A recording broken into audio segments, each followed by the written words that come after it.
বান্দার গলায় ছুরি লাগবে, এরপরেও আল্লাহ তাআলাকে বলবে না। বাইরা আবার আল্লাহ পাক রব্বুল আলামিন জানিয়ে দিয়েছেন তোমরা তাকওয়া অর্জন করো। তাকওয়া কেমনে অর্জন হয়? আপনি বাড়িতে আছেন, ইচ্ছা করলে গুনাহের কাজ করতে পারবেন। যদি গুনাহের কাজ করে আপনার ভাই দেখবে, আপনার আপন ভাই আপনাকে খারাপ বলবে যে তুমি গুনাহের কাজ করো না। আপনি বাড়িতে বসে আছেন, গুনাহের কাজ করবেন, বোন দেখবে, এরপরে মা দেখবে, আপন মা দেখবে, বাবা দেখবে, গুনাহের কাজ করলে খারাপ বলবে। কিন্তু আপনি এমন একটা জায়গায় চলে গেছেন, বিশাল বড় পাহাড়, এই পাহাড়ে চলে যাওয়ার পরে আপনি যদি ইচ্ছা করেন গুনাহের কাজ করতে পারবেন।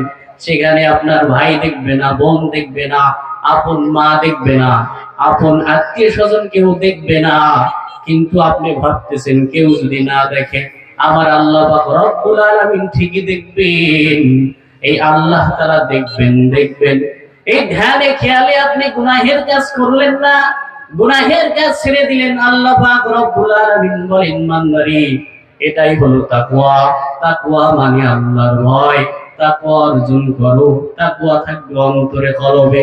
ভাইরা আমার, আপনি গুনাহের কাজ করবেন, আপনি ইচ্ছা করলে গুনাহের কাজ করতে পারেন, কিন্তু আল্লাহ পাক রব্বুল আলামিনের ভয়ে গুনাহের কাজ ছেড়ে দিলেন। এটাই হলো তাকওয়া। আল্লাহ পাক রব্বুল আলামিন বলেন যার অন্তরে তাকওয়া থাকবে সে কখনোই গুনাহের কাজ করবে না, সুদ খাবে না, মিথ্যা বলবে না, চুরি করবে না, ডাকাতি করবে না, ছিনতাই করবে না, অপরের সম্পদ দখল করবে না, অন্যায় ভাবে কাজ করবে না। আল্লাহ পাক রব্বুল আলামিন বলেছেন বান্দা খাঁটি মুসলমান হয়ে অন্ধকার কবরে আসো। খাঁটি মুসলমান আবার কেমনে হইবা?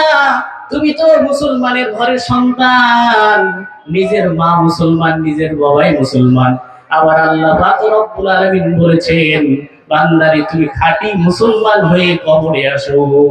ভাইরা আমার, নামে মুসলমান হইলে হবে না, কাজী মুসলমান হইতে হবে। কত সুন্দর মসজিদে মুয়াজ্জিন সাহেবের কণ্ঠে আজানের ধ্বনি, আসসালাতু খায়রুম মিনান নাওম, নামাজে আসো, ঘুমের চেয়ে নামাজ ভালো।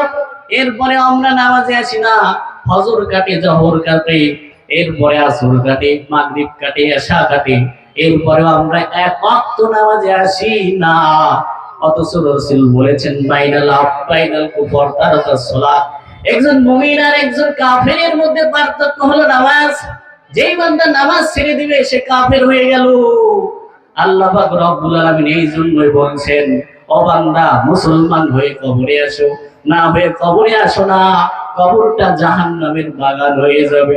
ভাইরা আমার, সংক্ষিপ্ত সময় আমি কয়েকটা জিনিস বের করেছি, তাকওয়া অর্জনের কয়েকটা মাধ্যম বের করেছি। নিজে বই ঘেটে ঘেটে প্রস্তুত করে এসেছিলাম, কিন্তু সংক্ষিপ্ত সময়ের কারণে আমি বলতে পারলাম না। ভাইরা আবার, তাকওয়া থেকে তাকওয়া যদি অর্জন করতে চান তাহলে যেই প্রথম কাজটা আপনাকে করতে হবে আল্লাহর ভয় অন্তরে ঢুকাইতে হবে। কেমন ভয় অন্তরে ঢুকাছিলেন হযরত ওমর ফারুক রাদিয়াল্লাহু তাআলা আনহু, নাম শুনেছেন?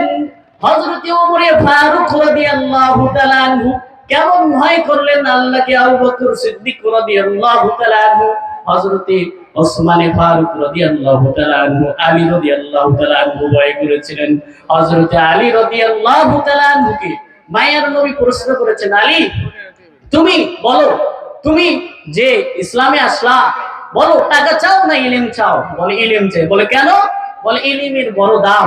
ইলম থাকলে আপনি বুঝতে পারবেন সমাজের মধ্যে যত রকমের ভেজাল আছে আপনি সমস্ত ভেজাল থেকে মুক্ত রাখতে পারবেন।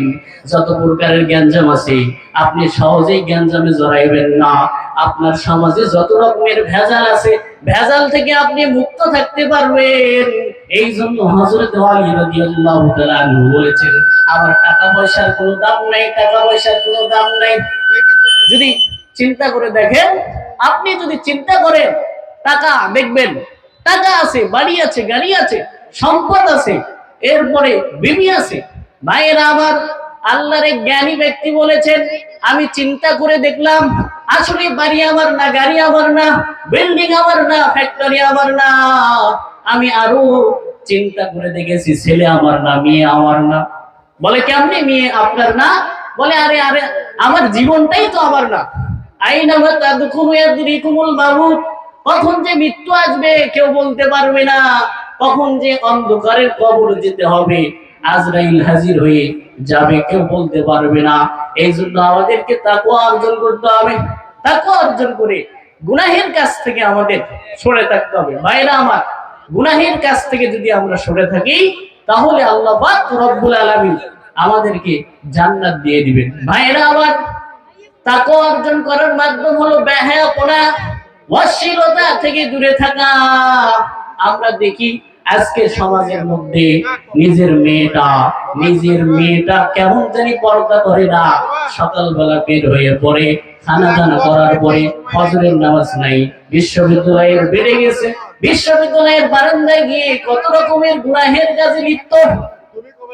অথচ ওমর ফারুক রাদিয়াল্লাহু তাআলা আনহু খলিফা নির্বাচন হওয়ার পরে যখন নির্বাচিত হয়ে গেলেন হযরতে ওমর ফারুক খলিফা, গভীর রাতে উঠে মানুষের খোঁজ খবর নেয়, কেমন আছেন তার রাজ্যের মানুষগুলো।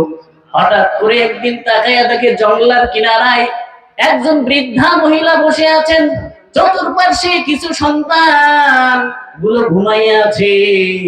মা একটু সান্ত্বনা দেওয়ার জন্য পানি গরম করে আর সান্ত্বনা দেয়, বাবা একটু অপেক্ষা কর, খানা রেডি হচ্ছে, খানা রেডি হচ্ছে।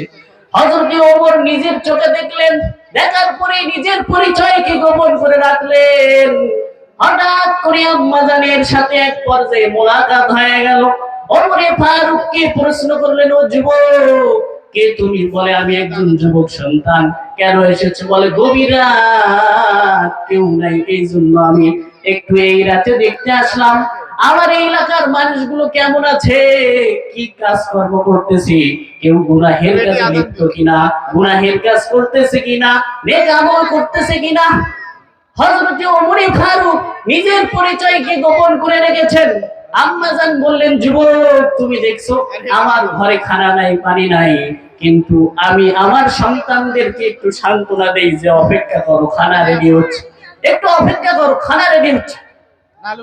আমার দেশের যে খলিফা ওমর, এর নামে আমি ওমরের দামে ওমরের কাঠগড়ায় মামলা দায়ের করব। কারণ ও যুবক শোনো, আমার দেশের যে খলিফা ওমর, আমি ওমরের নামে মামলা দায়ের করব কাঠগড়ায়।